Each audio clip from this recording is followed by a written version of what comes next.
Hey guys, my name is Don, and today I thought I'd talk about Alice in Wonderland, or at least Alice Madness Returns. Specifically, hold on. There we go. So the reason why I want to bring this up is mostly due to the fact that when this game came out back in 2011, I believe. Um, yeah, 2011. Um, it didn't really get as many views or good reviews as it should have. A lot of the things that people were complaining about were just things that I never came across in the entire game. Maybe I just understood it better. Maybe I just I don't know. Maybe I just played it a little longer to understand how the game works, and I wasn't just playing it just for a review. Now I have played this game now. However, um, unfortunately, I don't have a capture card, so I can't really capture any of the gameplay that I've actually done.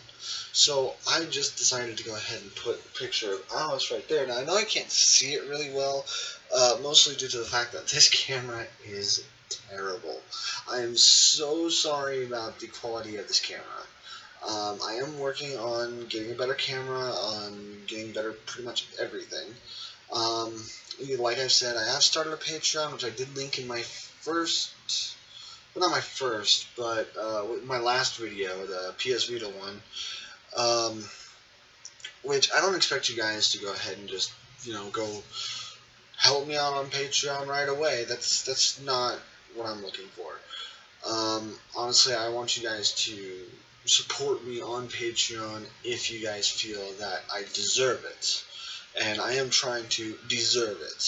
So I don't think I'll link the Patreon in this one. However, I may. I'm not entirely sure. Um, anyways, going into the nitty gritty of Alice in Wonderland, or Alice Madness Returns, I should say.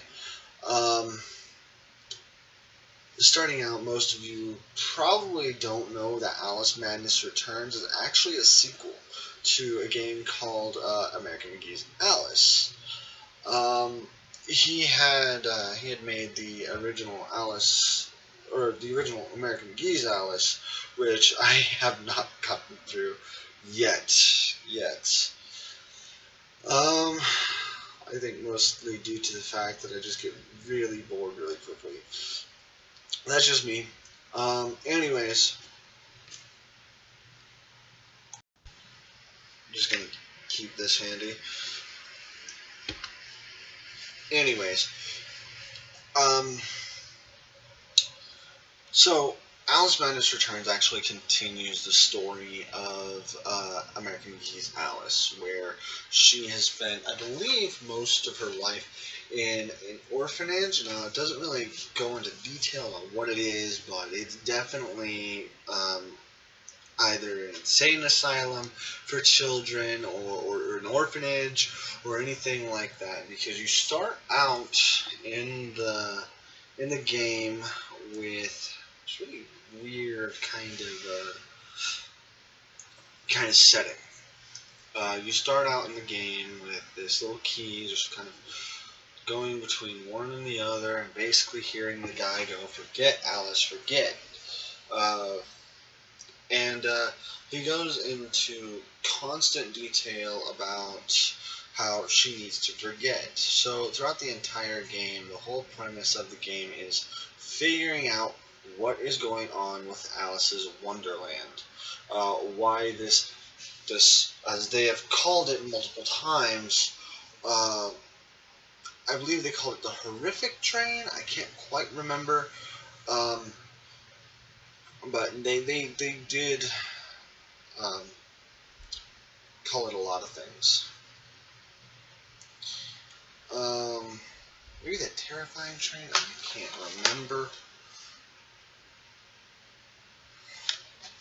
Essentially, it's up to Alice to figure out what's going on in her mind, because she does know that it is her mind, and she constantly gets told about it by the Cheshire Cat, by pretty much everyone she comes in contact with, such as the Hatter. he tells her multiple times how it's her dream, her fantasy, and all that other stuff as well. Um, Hell, I even think Tweedledee and Tweedledum actually tell her that it's all in her mind and all that other stuff. Um, so getting into the more gameplay wise, now I had a lot of fun because it is so action based. When I had initially got this game, I actually got it on the 360, but my 360 copy actually broke. So I ended up having to get it on, well, not having to, but I ended up having to get a new copy of Alice in Wonderland, and I just thought, because I'm mostly a Sony person, I would just go with the PS3 version. Sorry about that. Like I was saying, um, you've probably all noticed that I don't actually edit my videos. There's a reason for that. I need a better damn computer. So I don't really have any editing software right now. I mean, like, if you guys want to suggest one to me, so that way I can go ahead and edit my videos and make the videos better quality, at least as far as the site is concerned. Anyways, getting back to what I was saying. Talking about the gameplay. So a lot of the times you'll come across a lot of different enemies in the game. You'll come across people who hold shields, which are easily broken with other things. Sometimes you gotta go around them. You can teleport, which I think is really cool. Kind of reminds me. I'll be doing a review about Deadpool as well for the PS3, and I may make some remarks about this game. Because this game and Deadpool actually have a lot of things in common, very similar game style, and I don't understand why it's so fun. Anyways, the story is very, very, very dark, very creepy as well. Oh my gosh, I'm jumping all over the place.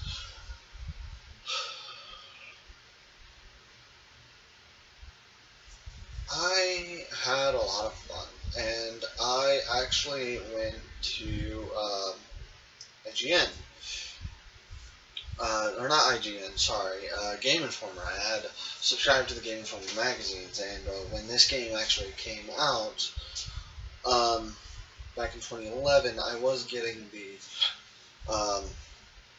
Game Informers at the time.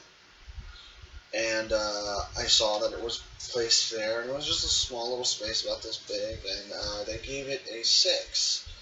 My honest opinion, it definitely deserves a lot better than a 6. Now, I also went to other places. I believe at the time, X-Play was still relevant.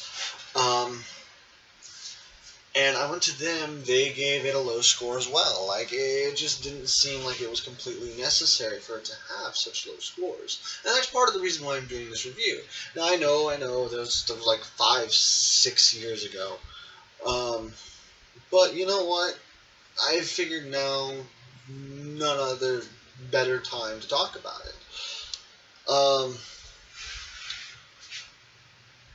I'm not going to do any spoilers on this channel, mostly due to the fact that a lot of people structure their reviews that way.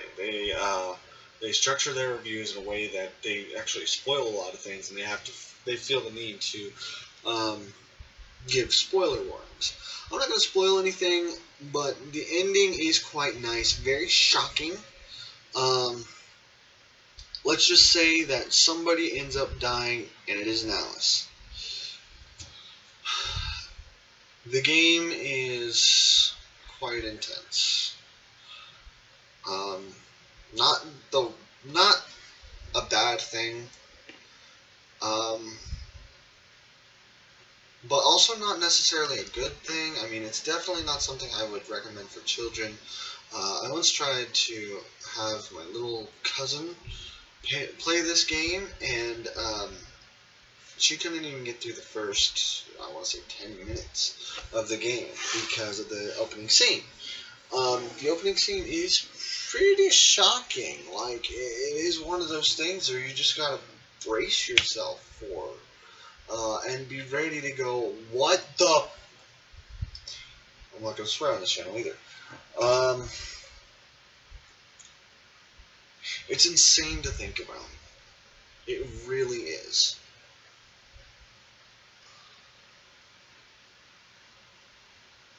I really enjoyed playing this game, and I beat it, and I don't know. I just had so much fun playing it, so much fun going through it, or anything like that. Um, my biggest suggestion to all of you is that you at least pick it up. Pick up the game and play it so that way you know what the game actually is. Because there's so many people that don't. Anyways, guys, that is my video. Again, like I said, um, pick up the game at least because it is a really fun game. It's out on Xbox 360, it's out on PS3, and you can even get it on PC as well. I believe it's on Steam. I don't know for how much, but it is on Steam. I believe. Don't quote me on that. I hope you guys have a fantastic night, day, week, month, whatever.